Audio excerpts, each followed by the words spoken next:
We have a presence here, state legislature in Helena. I will tell you that legislators really do like seeing the farmers, the members themselves testifying. It's just important for the entire board to be engaged with what's going on, what we're doing here in Helena.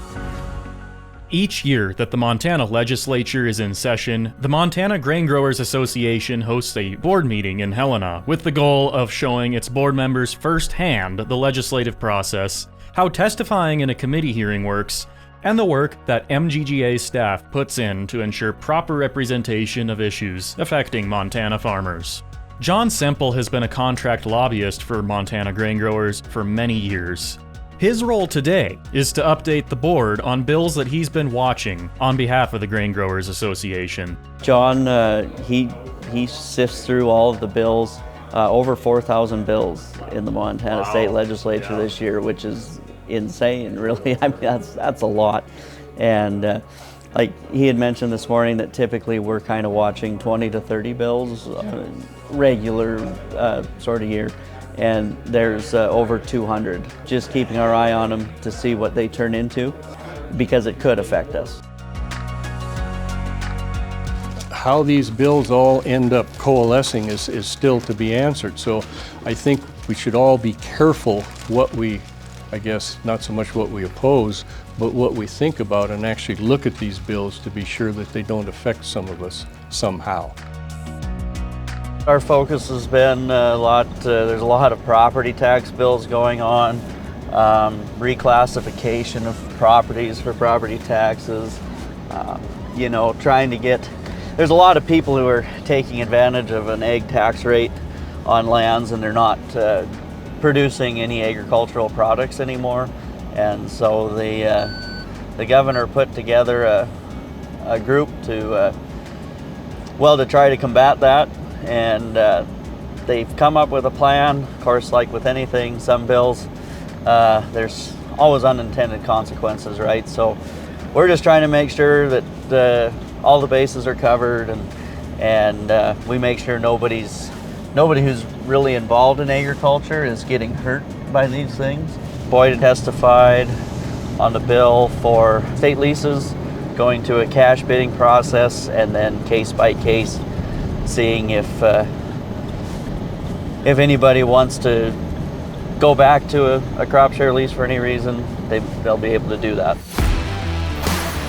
After briefings from John, the crew heads up to the Montana State Capitol to see the legislative session in action. So what we'll do is we'll just basically see the Senate and the House kind of normal operations, and then later in the afternoon we'll go to a couple of committee meetings. That's mostly just to make sure that all the board members get a chance to see the legislature, how it works, and get an idea for what it is that our lobbyists and the officers that come to meetings are doing when they come here. While at the Capitol, the Grain Growers Association board typically schedules a meeting with the governor's office. Today, Lieutenant Governor Juris met up with the board to discuss legislative priorities and policy goals from the governor's office.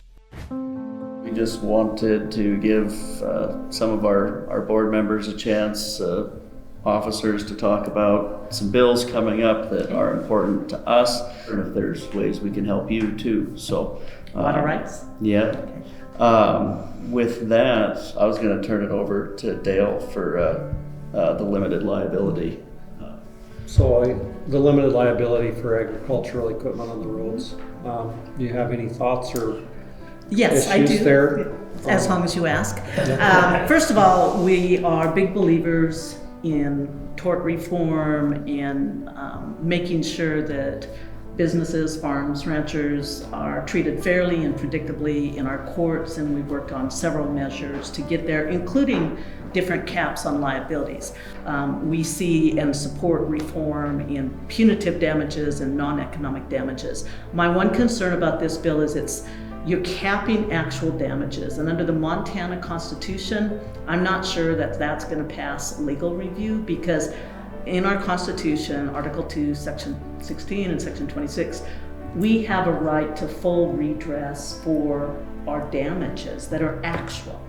National News wants to do an interview with me potentially tomorrow. Great. on some of this funding freeze, because EQIP is included in that. And so a lot of producers, especially when times get this tough, that they use that additional funding I know many of to them. make ends meet, and they're getting operating notes, relying on that income, and so it's a big deal.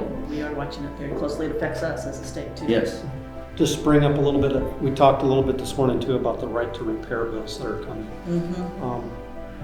A1, yeah, we feel we need to have the right to work on a lot of our equipment, but there's got to be something in place too that we can't change our equipment to the point where it's not safe anymore. One of the issues we're really struggling with is DEF in our farm equipment, and the amount of expense that is getting put onto us from that DEF equipment. Our resolution is that we think ag should have an exemption from the DEF exhaust systems. Okay. That's the DEF situation, and the right to repair are maybe a little bit two different things. Yeah, they are. They're kind of two different things, but maybe they're tied a little bit together. It's where we're seeing a lot of frustration on the farm side, is that, and when the DEF system goes down, we need to be able to run. And we need to be able to bypass that. And it doesn't end just there either. Just to add, like, most of us live in rural environments, and we have school buses and volunteer ambulances and fire trucks that all battle the same exact thing with DEF, and cold temperatures, broke tanks. I mean, it doesn't end with ag. I mean, just because it affects our farming operations, it also affects our lives and our kids' lives and our elderly's lives and those injured.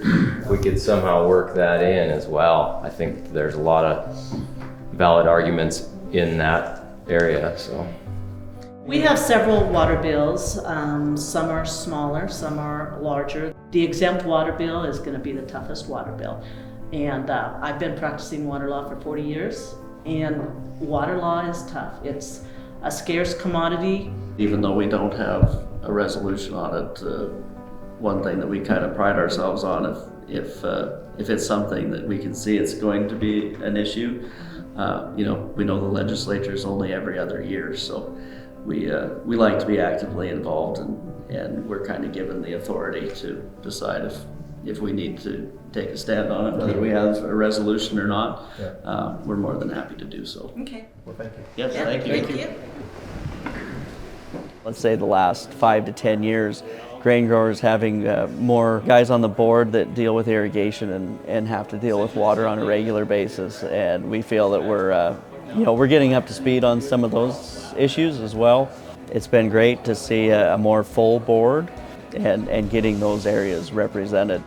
Farmers continue to be a powerful voice in the Montana legislature, and along with support and dedication from its policy teams who put countless hours in at the session, the Montana Grain Growers Association continues to ensure that Montana farmers are well represented in the legislative process.